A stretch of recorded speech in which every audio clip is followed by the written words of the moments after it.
ఇప్పుడు సోషల్ మీడియాలో పెద్ద సెన్సేషన్ని క్రియేట్ చేస్తూ ఎక్కడ చూసినా వినిపిస్తున్న వార్త ఇంకొకటి ఏదయ్యా అంటే హాట్ టాపిక్గా వైరల్ అవుతున్న వార్తే ఉపాసన కొణిదెల రామ్ చరణ్ దంపతులు ఇంకొక ఇద్దరు పిల్లలకి తల్లిదండ్రులు అవ్వడం. అంటే మొత్తానికి ఇప్పుడు ఉపాసన మరియు రామ్ చరణ్లకి ముగ్గురు పిల్లలు ఉన్నారు.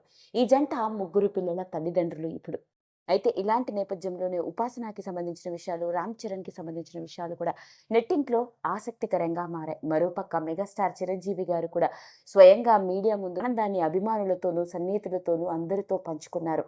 ఇలా తనకి వారసురాలు పుట్టడం తనకి ఎంతో ఆనందాన్ని కలిగించింది అని, తన ఆనందాన్ని అందరితో పంచుకోవాలని ఇలా అందరి ముందుకు వచ్చి మాట్లాడుతున్నాను అంటూ తన అభిమానులకి, సన్నిహితులకి అందరికీ కృతజ్ఞతలు తెలియజేయడం మాత్రమే కాదు, తన కోడలికి డెలివరీ చేసి సుఖప్రసవం అయ్యేలా చూసుకోవడం మాత్రమే కాదు, పుట్టిన మనవడు మనవరాలిని తన కోడలు ఉపాసనని ఎంతో జాగ్రత్తగా చూసుకుంటున్న డాక్టర్లకి కూడా కృతజ్ఞతలు తెలియజేశారు ఆయన.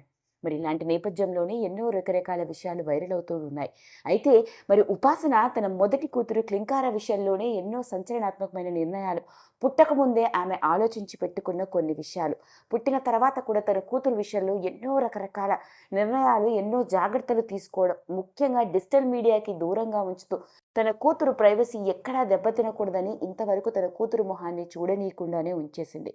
మరి అలా పుట్టిన తన కూతురు గురించే ఎంతో ఆలోచించిన ఆమె పుట్టబోయే తన కొడుకు కూతురు గురించి ఇంకెంత ఆలోచించుంటుందో ఊహించొచ్చు. మరి ఇలాంటి నేపథ్యంలోనే మరి తనకు పుట్టిన తన కవల పిల్లలైన కొడుకు కూతురు విషయంలో ఉపాసన ఓ సంచలనాత్మకమైన నిర్ణయమే తీసుకుంది. పైగా ఈ విషయాన్ని తన డెలివరీ ముందు తానిచ్చిన ఇంటర్వ్యూలో స్వయంగా బాహాటంగా చెప్పుకొచ్చింది. ఇప్పుడు లేటెస్ట్గా వెలుగులోకి వచ్చిన విషయం ఆసక్తికరంగా మారింది. ఇక ఉపాసన చెప్పుకొస్తూ తనకి ఎంతో హ్యాపీగా ఉందని, ఇలా తాను ముగ్గురు పిల్లలకి తల్లి కావడం, తాను రామ్ చరణ్ ఇలా ఇప్పుడు ముగ్గురు పిల్లలకి తల్లిదండ్రులు అవ్వడం అనేది మామూలు విషయం కాదని, 10 ఏళ్ల తర్వాత క్లింకార పుట్టిన 2 ఏళ్లకి ఇలా తనకి ఇద్దరు కవల పిల్లలు పుట్టబోతున్నారు అన్న విషయం తనకి ఎంతో ఆనందాన్ని కలిగించింది అని. పైగా ఇంకా ఆశ్చర్యాన్ని కలిగించే విషయం ఏంటంటే ఉపాసన ముందే నిర్ణయించుకుందట తనకి ముగ్గురు పిల్లలు కావాలని. అలా తాను అనుకున్నట్లుగానే తను ముగ్గురు పిల్లలకి తల్లి అవ్వడం అనేది తనకి ఎంతో ఆనందాన్ని, మరింత బాధ్యతని పెంచింది అంటూ, అంతేకాకుండా తన పిల్లల విషయంలో తాను తన తండ్రిని చూసి ఒక నిర్ణయం తీసుకుందట. చిన్నప్పటి నుంచి తాను తన తండ్రిని ఇన్స్పైర్ అవుతూ పెరిగానని, తన తండ్రి ఎంతో బాధ్యతగా ఉండడం, అంతేకాదు ఆయనలో ఉన్న కాన్ఫిడెన్స్, ఏదైనా మనం గట్టిగా అనుకుంటే చేయాలన్న దృఢ సంకల్పం ఉంటే ఎలాగైనా సాధించవచ్చు అన్న సంకల్పాన్ని, ఆయన దగ్గర నుంచి సిన్సియారిటీని చూసుకుని తన తండ్రి పెంపకంలోనే తాను అలా పెరగడంతో తనకు పుట్టిన తన ఇద్దరు పిల్లల విషయంలో కూడా ఉపాసన ఇంకొక సంచలనాత్మకమైన నిర్ణయమే తీసుకుందట. తన పిల్లలిద్దరిని కూడా అలాగే ఎంతో ప్రేమ, కరుణ, దయ మరియు బాధ్యతాయుతంగా ఉండే విధంగా పెంచుతానని, లెగసీ అనేది బాధ్యతతో కూడుకున్నదని, లెగసీ అంటే కేవలం ఫ్యామిలీ నుంచి పారంపర్యంగా వస్తున్నది అనుభవించడం మాత్రమే కాదు, మనం ఏదైనా తీసుకుంటూ ఉంటే అది తిరిగి మళ్ళీ రెట్టింపుగా సమాజానికి ఇవ్వాల్సిందే బాధ్యత.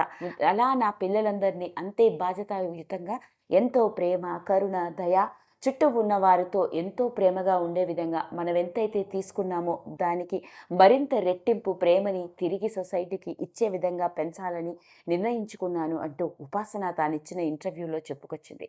అంటే మరి ఉపాసన ముందే తన మొదటి కూతురి విషయంలో ఎలా అయితే ప్లాన్ చేసుకుందో తనకు పుట్టబోయే పిల్లల విషయంలో కూడా అలానే ప్లాన్ చేసుకుంది. మరి చూడాలి ఈసారి ఉపాసన కొణిదెల తన ఇద్దరి పిల్లల్ని చూపిస్తుందా లేదో మనకు తెలియదు, కానీ పుట్టబోయే తన ఇద్దరి పిల్లల విషయంలో మాత్రం ఎన్నో ముందే ప్లాన్ చేసి పెట్టుకుంది.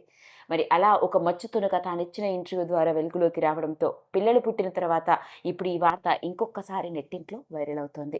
ఏది ఏమైనప్పటికీ ఉపాసన కొణిదెల రామ్ చరణ్లు పండంటి ఆడ మరియు మగ కవల పిల్లలకి తల్లిదండ్రులయ్యారు. మరి ఈ జంట ఎప్పుడు హ్యాపీగా ఉండాలని కోరుకుంటూ ఉపాసన రామ్ చరణ్లకి కంగ్రాచులేషన్స్ అంటే. ఈ వీడియో కనుక మీకు నచ్చినట్లయితే లైక్ చేయండి, షేర్ చేయండి, సబ్స్క్రైబ్ చేసుకోండి. మరిన్ని వీడియోస్ కోసం పక్కనే ఉన్న బెల్ ఐకాన్ని నొక్కడం మాత్రం మర్చిపోకండి.